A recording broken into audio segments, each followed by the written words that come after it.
All right, welcome to lecture one of the third week of the semester. This week is really diving deep into aggression, individual aggression, collective aggression, and some of the precursors that lead us to or lead fans to aggress against one another. Most of this is focused on physical aggression, but we should definitely not forget about other types of aggressions, verbal abuse, social or relational aggression.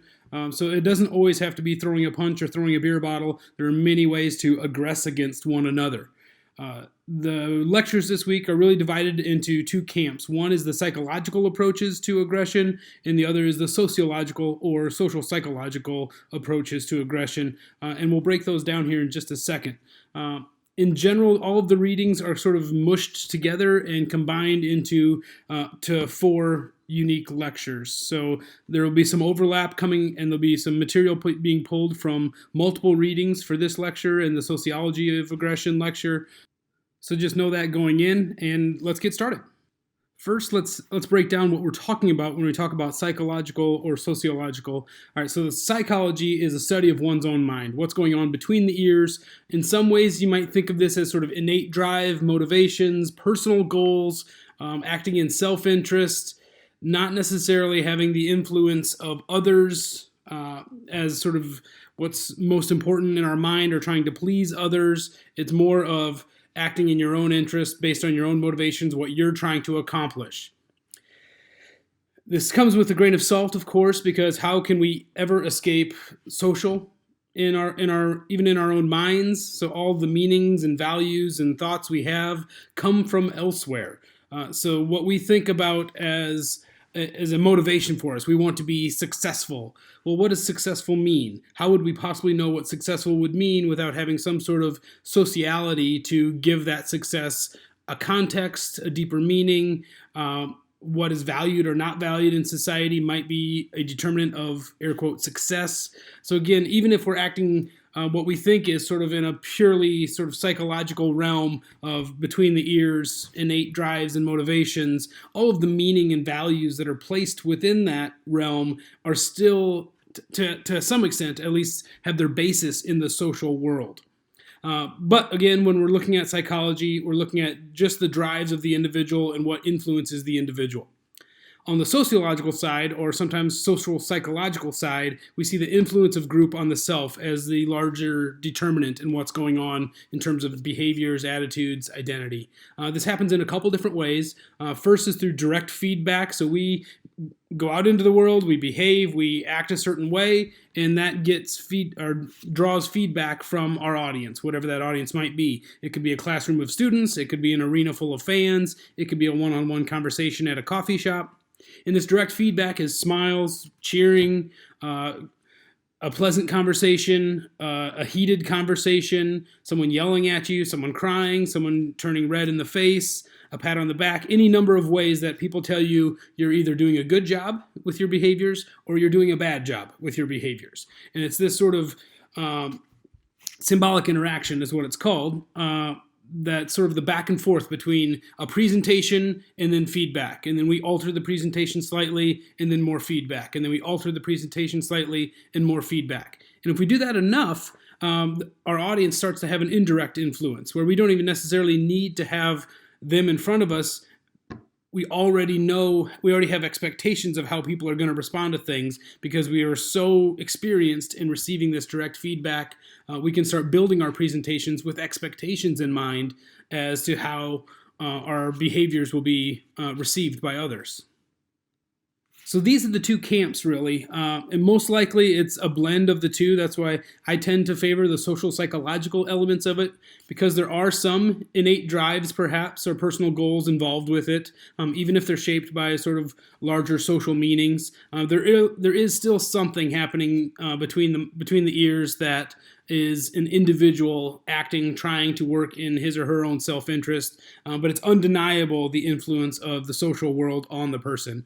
So I tend to kind of meld the two together and have a social psychological perspective in my research and in my understanding of identity. But it's a useful task to kind of go through each part and understand what each part offers. So, looking at the psychology of aggression, or psychology and aggression, one of the main theories that comes to mind is the frustration aggression hypothesis, or an aggression theory. This is a relatively intuitive theory that frustration builds up, and at some point the boiling pot boils over, and we release it in aggression. So this goes back a little bit to perhaps our conversations about catharsis, but also it may just be that without necessarily even having any sort of catharsis, we are building up anger throughout the day and building up frustration throughout the day, and that's what leads us to aggress against one another. We don't get what we want, we throw a fit. We see this most easily in child behaviors, where they haven't learned coping strategies yet of taking 10 deep breaths, or sort of contextualizing something, sort of saying that this isn't great, but it isn't that big of a deal. It's not sort of life-ending. We can just sort of move on from it. I didn't get what I wanted, but life still goes on. I have a lot of other good things going on. So most people, most adults at least, have these sort of coping skills or the ability to pursue alternative methods to attain what they want, so that most people don't allow this frustration of something not going their way to build up to the point where they boil over and they start aggressing against one another. One example of where we could see a frustration aggression hypothesis in sports was Malice at the Palace, or any place really where fans are becoming upset at the refs, at the game, at their teams, and they start letting it out in unacceptable or non-normative ways, throwing things, shouting down opponents, becoming aggressive with other fans or opposing fans. Even becoming aggressive with security or police in the arena. So there's many different examples throughout sports history, dark sort of bad times in sports history, where fans appear to at least have become so frustrated with the situation, the ref just continues to blow calls, and it sort of continues to build until eventually a fan starts throwing beer bottles or batteries or snowballs at the refs, at other players, where the frustration is just so boiled over that it manifests in physical aggression. But again, though, the main counter argument to this is that most people never let it boil up that much. They perhaps don't even get that frustrated in the first place, where their identity is not so tied into the sporting event that it isn't that big of a frustration source for them, perhaps. But even if they are really frustrated at officiating or refs blowing calls, they have either coping strategies or they have alternative methods to get what they want. So it might be, well, the game didn't go my way, but we'll stop at a restaurant, my favorite restaurant, on the way home, and things will still be okay. Or I'll hang out with my buddies and sort of build up identity through our social interaction. So I have other ways of sort of getting what I want, at least in terms of identity building or identity boosting, or just good old-fashioned coping skills of, this isn't the end of the world. My team lost. It's not that big of a deal. So the frustration aggression hypothesis is sort of a very localized and kind of immediate frustration builds up, and we do something aggressive to get rid of it. It's all sort of within a very specific space and time. Social learning theory, which I have on this slide as SLT, is really more of a macro approach or macro perspective on aggression or just behaviors in general. So social learning theory is very prominent in education literature, in sort of pedagogical types of questions or pedagogical types of strategies on how to teach behaviors to children. The main idea here is that children see parents and teachers or other adults behaving in a certain way, and they're very likely to mimic those behaviors.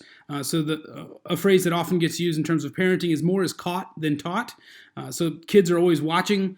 They tend to do what you do more so than what you say. And this is really social learning theory in a nutshell. So whether we want to perform social learning theory training on our child or not, it is happening. So this is a very intuitive, sort of makes sense kind of theory as well, that a kid watches a parent on their cell phone a lot, and then they start walking around with things to their ear, pretending to be on the cell phone.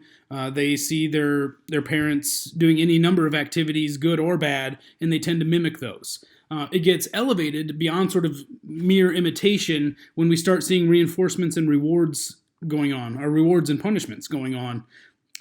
So if a child sees an adult perform a behavior and then get praised for it, or some other positive reward, get ice cream in the mind of a child is a pretty big reward, they are that much more likely to do it themselves. Some of this also comes in when the child does a behavior, they get rewarded. But really, social learning theory goes beyond that, where it isn't actually having to reward the child for his or her behavior. It's rewarding a parent or an adult that the child sees perform a behavior, and then they are that much more likely to perform the behavior themselves. So rewards, generally speaking, increase the likelihood of repeating a behavior. Punishments naturally decrease the likelihood of repeating a behavior. And this works for both behaviors performed by the child and behaviors observed in other people being rewarded or punished. So if we apply this type of mentality or this type of approach to fans, certainly fans behaving well or fans behaving badly would be seen by children either watching the games on TV, attending in arenas, watching moms and dads as they perform fan behaviors, and learning from that. Another element of this is that social learning theory doesn't just sort of shut off when you're 18 or 16. You can continue this type of modeling, imitation, and then rewards punishment as a sort of reinforcement throughout your life. So if you're kind of new to a fan base, or if it's your first time at the arena, or first time really joining a social group, you look around and you see kind of opinion leaders or just natural leaders or trendsetters, see what they're doing and see if their behaviors are rewarded or if their behaviors are punished. And then you're that much more likely to perform those types of behaviors if you want to get that reward. So if someone performs a bad behavior in an arena and they get cheered and applauded and pats on the backs and attaboys from the other fans, perhaps you're a bit more likely to lean toward that type of behavior. So again, social learning theory, sort of a very powerful, often referenced theory in education or education psychology. It's really a larger theory about sort of behavioral strategies. So how it works on the back end in terms of the child applying these whatever lessons they've learned in social learning is that if they're faced with a similar situation, so let's say a dad and a son are at the ballpark and something goes wrong where another fan sits in their seats, and it causes a conflict or a confrontation between the father and this other fan, and the father shouts down the fan, or maybe even physically aggresses against the other fan, and there's a success at the end of it. So the father and son get in their seats, and there's sort of a reward for being aggressive against another person. That lesson learned there would then apply to similar situations at the ballpark, perhaps. So if there are other incidents, perhaps later on in the child's life, or when the father and son go to the ballpark, that child would be perhaps more likely to take that sort of aggressive position to solve problems. So they see aggression as a problem solver. So a lot of this goes back to in general parenting strategy, you don't use physical aggression to punish a child because it's showing them that physical aggression is sort of a solution or a viable solution to a problem. So instead, you're supposed to sort of remain calm and talk through the problem rather than just shouting at somebody or physically hurting someone. So those types of lessons from just general parenting also apply to the ballpark with fans. Wherever we see aggression used as a solution, that's teaching a lesson, especially to youth, but perhaps also to other fans, that aggression is an acceptable and appropriate way to get what we want. So it's a larger theory about sort of behavioral strategy. It's less focused on sort of the immediate triggers and immediate surroundings. It's more focused on this sort of general mode of operation. Now, the next theory in psychology's approach to aggression, or sort of psychology's approach to sports fandom, is the self-esteem maintenance model. This really gets at the identity conversation that we had in previous lectures, where there were identity horcruxes or identity holders that are external of ourselves. So if I'm a really big fan of the Golden State Warriors, that holds part of my identity. So the Warriors' success or failure is really a reflection on my esteem, my sense of self. I also might be a sort of very involved at my workplace, and my work identity is a really powerful sense of self. I have maybe a really strong relationship with my spouse, and my spousal identity is really important to me. Or as a father, and my paternal identity is really important to me. So all of these work as sort of Horcruxes, if we can continue the Harry Potter analogy, as all sort of identity holders. And even if one gets dinged a little bit or knocked down a little bit, let's say the Warriors lose, I still have these other ones that are sort of propping up my identity. It all starts falling to pieces, of course, when all of these start falling apart. So I lose my job, the Warriors are terrible, I get a divorce, and I lose custody of the kids. All of that starts falling to pieces, and that's when identity really becomes a problem. So the self-esteem maintenance model is all about defense of these identity holders that we have all around us. So then what may seem as irrational behaviors, if you take on that perspective, is really a very rational set of actions of always defending this identity, this team or the players on the team, almost no matter what, because it's really defending the self. It's defending your own identity. So any sort of aggression or non-normative behaviors that are a result of that can be seen as rational if we see identity extending into these teams and these players. And another line of research in psychology and sports fandom is the need for excitement, which is really just a concept or a metric that gets measured. So each of us has a certain level of need for excitement. For some people, it's really low. For some people, it's really high. And that need for excitement can manifest in a number of different ways. So excitement for some might be sort of destruction, violence, fulfilling this sort of innate need, this thrill-seeking type of need. And sports is a place where that can get played out in perhaps a consequence-free or at least some sort of lesser consequences in the sports world for being violent and shouting at people and perhaps physically being violent against others. In and around the sports world, it's a little bit more okay to do that than, let's say, at the workplace or at school or just walking down the street in society. You can't just start shouting down people and pushing and shoving and punching people in regular life, but it's a little bit more okay in the sports world. So, for people with this need for excitement or this thrill-seeking sort of innately built into them, they might be drawn to sports because it has less consequences for their type of behavior. Now, another line of psychology, violence, sports fandom research looks at the environment, the effects of the environment on the person. So things that make us uncomfortable tend to start making us aggressive, maybe little by little. So just general noise, if we're constantly surrounded by sort of loud, deafening noise of crowds, rock concerts, things like that for an extended period of time, noise starts to make us more aggressive. The temperature in the room, which generally speaking, the more people are in a room, the hotter it gets. So if the AC isn't really working that great in the arena and it's a packed arena, or if you are in a packed stadium and it's a 95-degree day, generally speaking, people are going to be a little bit more aggressive based on the discomfort of temperature. So it's hot, it's noisy, crowding, of course, if you're feeling very cramped and you have little space to move around, has been shown to lead to more aggressive tendencies.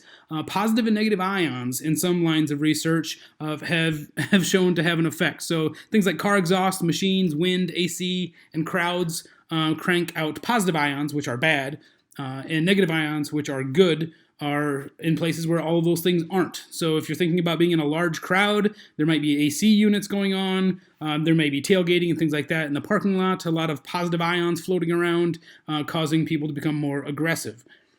Also, expectations and things that you're anticipating coming into the arena can influence sort of your mood toward violence or your tendencies toward violence. So oftentimes media storylines, so Sports Center storylines between games highlight interpersonal conflicts. So Draymond Green for the Golden State Warriors does a lot of sort of antics on the court, and those antics are often talked about between games and lead to interpersonal conflicts in the following game. Or if there's some sort of case where the fans and a player are interacting in a previous game and then they have another game in that arena, it's likely to be talked about by the media between the games, leading to this sort of anticipatory type of mood coming into the environment. Again, most people overcome these types of environmental factors, noise, temperature, crowding, ions, anticipations, because they have sort of their normal adult coping strategies of, this is terrible right now, I'm just going to have to deal with it for a couple hours and then I'm out of here, things don't boil over as much, or they simply remove themselves from the situation or avoid the situation in general. So they maybe like watching the sport, but they know that they get really agitated in a crowded arena and they don't like all the noise and the shouting and maybe it gets too hot. So they just generally avoid it. I'll just watch it in my comfortable, quiet, air-conditioned living room instead. Or I'll find the sort of kind of quiet bar to watch the games at, or some other alternative. So again, most people aren't influenced to the degree of where they start behaving badly, start acting out against fellow fans or refs or the players. Most people can cope and just sort of deal with it for a few hours and then move on with their lives. Environmental factors, though, have been shown regularly to be an influence on people's level of frustration and aggression and the whole mix. And that brings us to our first discussion item of the week. Have you ever been in a situation where you weren't sure if the crowd was going to lose control? Rock concerts, games, protests, post-game, tailgating, wherever you might be. Describe the scene and describe, if you can, some of the contributing factors going into that. Have you ever been pushed to the edge of frustration or violence? Is item 2 on this discussion. Describe the scene, describe what was going on, what were the feelings of frustration, what led you to being so frustrated.